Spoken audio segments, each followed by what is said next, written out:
Good morning, তোমরা সবাই কেমন আছো? আশা করি খুব খুব ভালো আছো। রায় স্টোরি চ্যানেলে নতুন একটা ভ্লগে তোমাদের অনেক অনেক স্বাগত। দেখো, আমি আজকে সকালবেলা ঘুম থেকে উঠেই বিছানাটা ঝাড়পোছ করে নিয়েছি, কারণ আজকে সানডে। প্রত্যেক রবিবার আর বৃহস্পতিবার আমি ঘরের ঝুলটা ঝেড়ে নিয়ে ধুলোগুলো পরিষ্কার করে নিয়ে বেডশিটটা চেঞ্জ করে নিই। তোমরা যারা আগের ভ্লগ দেখেছো তারা নিশ্চয়ই জানো। তো আজকেও আমি তাই করেছি। আজকে যেহেতু রবিবার, আজকে বাবার আর আমার বরের কারখানার ছুটি থাকে, তাই ওরা একটু তাড়াতাড়ি টিফিনটা করে ক্লাবের দিকে যায় আড্ডা মারার জন্য। তাই টিফিনটা মা তৈরি করতে শুরু করে দিয়েছে, ওদের দুজনের মতো করে দিচ্ছে। তারপরে আমি স্নান সেরে পুজো করার পর তারপরে মা আর আমি টিফিনটা খাবো। তো দেখতে পাচ্ছ ঘরটা আমি একদম ঝাড়পোছ করে পরিষ্কার করে নিয়েছি। তোমরা বলবে ঘরটা কেমন লাগছে, পরিষ্কার পরিচ্ছন্ন করলে তো বেশ ভালোই লাগে। চলো এবার নিচে যাওয়া যাক, আমার এখানের তো কাজ হয়েই গেছে। এই দেখো, আমি পুজো টুজো করে নিচে এসেছি। দেখছি আমার মেয়ে কি করেছে, দেখো এখানে দুটো নেল পালিশ আমার নিয়ে গোটা মেঝেতে ওর ঠাম্মিদের ঘরে মাখিয়েছে। তো একটা কাজ আমার ওর ঠাম্মি বাড়িয়েছে। এইসব করেও চুপটি করে এখানে বসে আছে। এই দেখো বদমাসটাকে, ও চুপটি করে বসে আছে এখানে। তো এই কাজটা আমাদের এখন করতে হবে। তার আগে চলো আমরা টিফিনটা করে নিই। মায়ের আমার এখনো টিফিন হয়নি।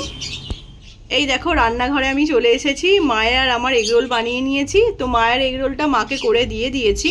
তো আমি আমার এগরোলটাতে পেঁয়াজ, কাঁচা লঙ্কা, একটু শসা কুচিয়ে দিয়ে দিচ্ছি, আর একটু সামান্য আমি নুন দেবো। শসাতে নুন না দিলে না কীরকম বেস্বাদ লাগে। আর একটু সস দিয়ে নেবো।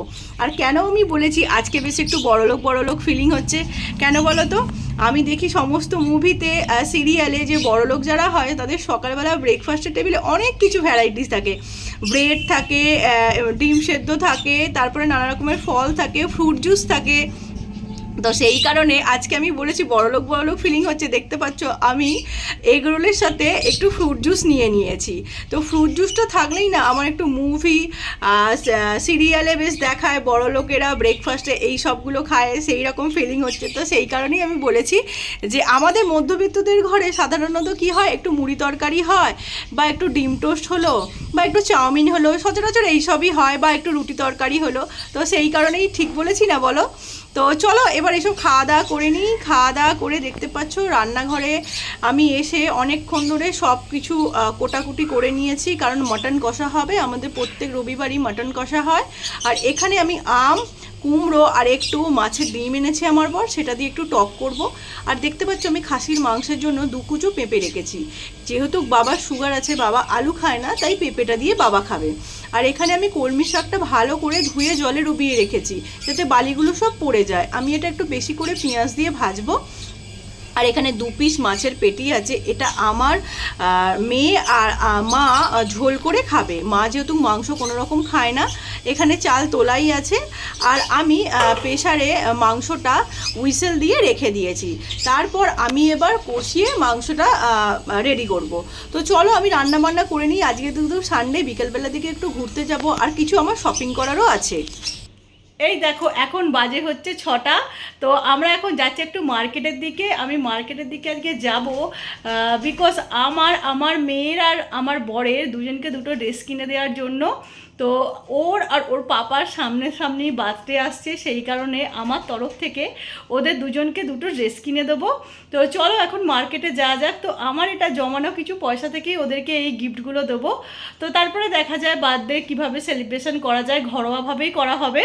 তো চলো তার আগে মার্কেটে যাওয়া যাক। দুষ্টুর একটা আমার জাম্পস্যুট কেনার খুব ইচ্ছা আছে, দেখা যাক কীরকম কী হয়। তো পছন্দ হলে দুষ্টুর একটা জাম্পস্যুট কিনে দেবো। ওর পাপা বলেছে আমি আর জামা নেবো না, আমি একটা গেঞ্জি নেবো ভালো দেখে। তো ওকে একটা গেঞ্জি কিনে দেবো। তো চলো এখন মার্কেটে যাই, ওদের দুজনকে দুটো ড্রেস কিনে দিই। এই দেখো আমরা মার্কেটে চলে এসেছি, আমি দুষ্টু আর দুষ্টুর পাপা বাইকে করে। তো এটা হচ্ছে আমাদের রামরাজাতলা মার্কেট। তোমাদেরকে একটু দেখিয়ে দিই। এই দেখো ডান দিকে আছে মন জিনিস, আর এটা হচ্ছে মশাট, নিউ মশাট, ওটা হচ্ছে মিষ্টির দোকান। তো আমি এখন যাচ্ছি, বললাম দুষ্টুর একটা জাম্পস্যুট কিনতে যাচ্ছি, আর দুষ্টুর পাপার একটা গেঞ্জি কিনে দেবো। বললাম এটা হচ্ছে আমার জমানো পয়সা থেকে আমি দুজনকে দুটো বার্থডে গিফট দেবো। তো আমার এটুকুই সামর্থ্য আছে, আমার এটুকু পয়সাই জমেছে, সেই কারণে। তো চলো যাই, আমি শপিং করে নিই। শপিং করে দেখা যাক আমারও যদি কিছু কেনার থাকে আমিও একটু শপিং করে কিনে নেব। কিছু যদি পছন্দ হয় কুর্তি টুর্তি, আমার তো বেশ ভালো লাগে কুর্তি নাইটি কিনতে, নানা রকমের ভ্যারাইটিস। তো দেখা যাক। এই দেখো এখানে বেডশিটগুলো কি সুন্দর সুন্দর ঝুলছে। আর এই দেখো এখানে কত ব্লাউজ বিক্রি হচ্ছে, এগুলো সব 150-200 টাকার ব্লাউজ বিক্রি হয়। তো চলো আমি আমাদের যেখান থেকে কিনবো সেই দোকানের কাছাকাছি চলে এসেছি, তোমাদের দোকানটা একটু দেখিয়ে দিই। এটাতে দুই ভাইয়ের দোকান, ডান দিকে রেড কালারের। ওখানে না বাচ্চাদের ভীষণ ভ্যারাইটিস জিনিসপত্র পাওয়া যায়, ছেলে মেয়ে সবাইরই। এই যে, তো আজকের মতো টাটা, নেক্সট ভিডিওতে তোমাদের সঙ্গে আবার দেখা হবে। তোমরা সবাই ভালো থেকো, সুস্থ থেকো।